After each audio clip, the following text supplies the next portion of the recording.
जसं की स्क्रीन तुम्हाला दिसतच असेल, तर आपण याआधी जे टूल शिकले त्याची होप थिंक सो की तुम्ही प्रॅक्टिस केलेलीच असेल.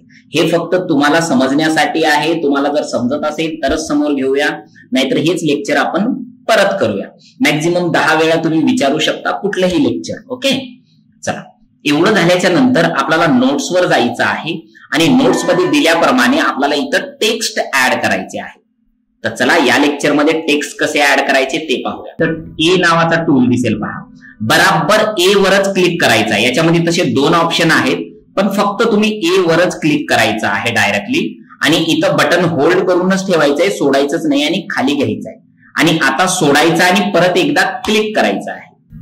हे केल्यामुळे होईल काय, तुम्हाला ह्या टाईपचा इथं टेक्स्ट टाईप करण्यासाठी जागा भेटेल आणि या टाईपचा इथं विंडो सुद्धा वरी चेंज होईल.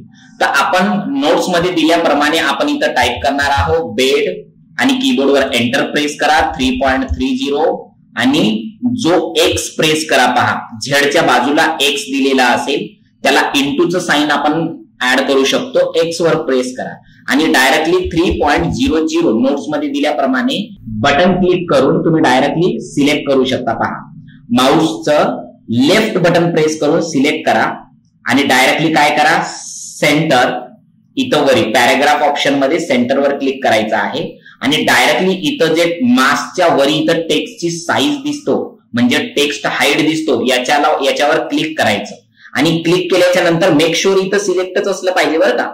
इथं गेल्याच्या नंतर 0.10 टाईप करायचं पहा इथे. ओके, आणि कीबोर्डवर एंटर प्रेस केल्याच्या नंतर तुमची इथं टेक्स्टची साईज कमी होऊन जाईल. ओके, परत हेच रिपीट करूया. पहा कशावर गेलोय आपण, टेक्स्टवर आणि इथं बटन दाबून ठेवलंय आणि खालपर्यंत येऊन परत एकदा क्लिक केला पहा इथं आणि साईज टाकली आपण इथं किचनची.